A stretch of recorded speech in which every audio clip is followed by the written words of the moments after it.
Hi, Scott Doan at MarineMax here in Lewisville, Texas. We're going to take a look at a brand new model for us, the 2025 Harris 250 Solstice, and this one has the new halo arch on it. All right, so overall, this is my favorite model that Harris builds, but we'll just do it quick because there's too much stuff for one video. So if you got more questions, give us a call. But three quick things about the boat. I love the raised helm.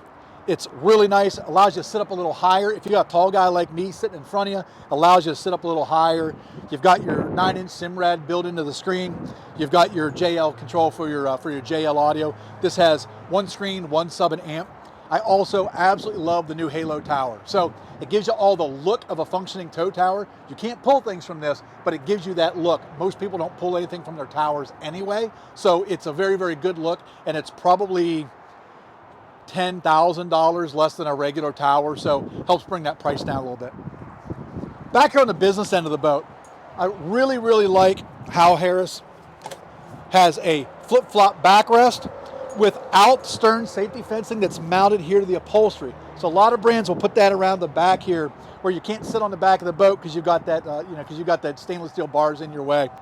Flip over swim seat on the back, one of the most popular options if you ask any of my Harris owners. They absolutely love that, that swim seat.